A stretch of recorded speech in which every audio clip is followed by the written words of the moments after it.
बंगाल में अशांति, हिंसा का साया। पश्चिम बंगाल अपनी सांस्कृतिक रिचनेस के लिए जाना जाता है, आजकल वायलेंस की एक वेव से जूझ रहा है।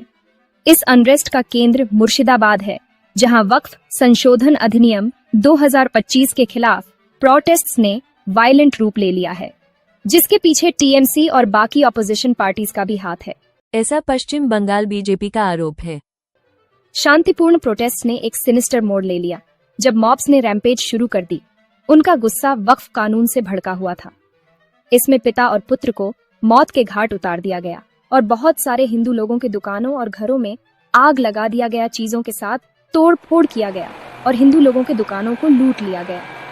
हिंसा केवल मुर्शिदाबाद तक ही सीमित नहीं रही, इसकी टेंटिकल्स दूसरे जिलों तक पहुंच गई, जिससे डिस्ट्रक्शन का एक ट्रेल बन गया और हिंदू लोगों को पलायन करने के लिए विवश होना पड़ा। घर और दुकानें राख हो गए हैं और वाहन जलकर राख गए हैं। सिचुएशन की एक खराब तस्वीर पेश करते हैं। इससे इंटरनेशनल स्तर पर भी भारत की एक खराब तस्वीर पेश होती है। हिंसा ने इनोसेंट लोगों की जान ले ली है, राज्य को मॉर्निंग में डुबो दिया है और इससे राज्य के संपत्तियों का नुकसान हुआ है और धर्म विशेष के लोगों ने ही हिंसा को अंजाम दिया और जिससे हिंदू लोगों को सीधा टारगेट किया गया। डर साफ दिखाई देता है क्योंकि आम नागरिक टेरर में जी रहे हैं। ये खासकर बांग्लादेशी मुसलमान जो अवैध रूप से भारत में आकर रह रहे हैं, उन्हें भड़काकर कराया गया।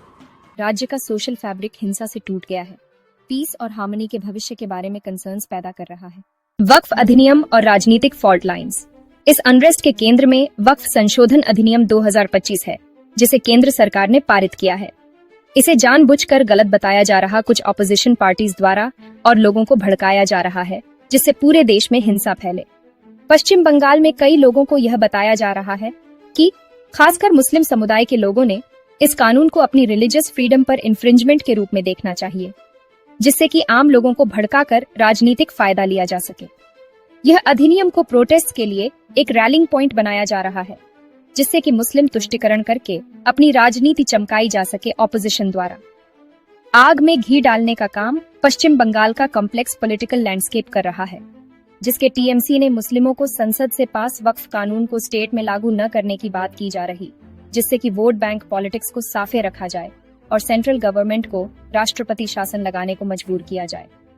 सत्तारूढ़ तृणमूल कांग्रेस या टीएमसी कानून व्यवस्था को अस्त व्यस्त कर दिया। आज लगता जंगल राज बिहार नहीं, अब बंगाल में जंगल राज आ गया है। और भारतीय जनता पार्टी पर इल्जाम लगाया जा रहा है कि बीजेपी सब कर रहा रही, राज्य में एक बिटर पावर स्ट्रगल में बंद है। बीजेपी जो पश्चिम बंगाल में इनरोड्स बनाना चाहती है, टीएमसी सरकार की आलोचना में मुखर रही है और टीएमसी अपीसमेंट पॉलिटिक्स करके खुद हिंदू लोगों को नाखुश कर रही है। मुख्यमंत्री ममता बनर्जी के नेतृत्व वाली टीएमसी ने बीजेपी पर वायलेंस भड़काने और पॉलिटिकल गेन्स के लिए सिचुएशन का फायदा उठाने का आरोप लगाया है। बीजेपी आरोप है कि टीएमसी अपने पॉलिटिकल एजेंडा को आगे बढ़ाने के लिए राज्य को रिलीजियस लाइंस पर पोलराइज करने के लिए वक्फ अधिनियम का इस्तेमाल कर रही है। इस पॉलिटिकल ब्लेम गेम ने सिचुएशन को और बढ़ा दिया है, राज्य के भीतर डीप डिविजन्स पैदा कर रहा है। जैसे जैसे हर साइड एक्यूजेशंस करता है, लोगों की सफरिंग का असली मुद्दा पीछे छूट जाता है। सरकार की प्रतिक्रिया, अशांति को शांत करने की कोशिश। जैसे ही हिंसा बढ़ी, कलकत्ता उच्च न्यायालय ने हस्तक्षेप किया, ऑर्डर रिस्टोर करने के लिए सेंट्रल फोर्सेस की तैनाती का निर्देश दिया। केंद्र सरकार ने तेजी से प्रतिक्रिया दी, प्रभावित क्षेत्रों में बीएसएफ और सीआरपीएफ की कंपनीज को तैनात किया। सेंट्रल फोर्सेस की तैनाती से मुर्शिदाबाद में अब लॉ एंड ऑर्डर ठीक हुआ है। हालांकि सिचुएशन अभी भी टेंस है, लेकिन सिक्योरिटी फोर्सेस के स्ट्रिक्ट विजिल बनाए रखने से धीरे धीरे नॉर्मलसी लौट रही है। राजनीतिक क्रॉसफायर, आरोप और प्रत्यारोप। पश्चिम बंगाल में हिंसा एक पॉलिटिकल हॉट पोटैटो बन गई है, जिसमें पार्टीज वॉर ऑफ वर्ड्स में लगे हुए हैं। बीजेपी ने ममता बनर्जी सरकार पर अपने नागरिकों की प्रोटेक्शन करने में फेलिंग का आरोप लगाते हुए उन पर स्कैदिंग अटैक किया है। उन्होंने लॉ एंड ऑर्डर के पूरी तरह से ब्रेकडाउन का आरोप लगाते हुए राज्य में राष्ट्रपति शासन लगाने की मांग की है। दूसरी ओर टीएमसी ने बीजेपी पर हिंसा को ऑर्केस्ट्रेट करने का आरोप लगाते हुए पलटवार किया है। उनका दावा है कि बीजेपी कम्युनल अनरेस्ट पैदा करने और राज्य सरकार को डिस्टेबलाइज करने के लिए वक्फ अधिनियम के सेंसिटिव इश्यू का इस्तेमाल कर रही है। पर आप समझ ही सकते हैं कौन गलत है। और कौन सही है? टीएमसी हिंसा में शामिल होने का आरोप लगा रहा है। बीएसएफ की रोल से शांति को बाल किया जा रहा है।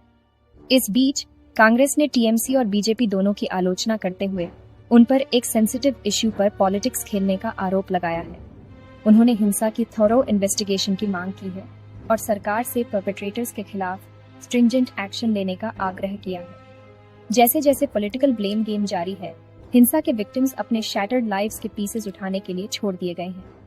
समय की नीड राज्य में पीस और हार्मनी रेस्टोर करने के लिए सभी क्वार्टर से एक कंसर्टेड एफर्ट है। धन्यवाद और वीडियो अच्छा लगा हो तो please like share and subscribe the channel.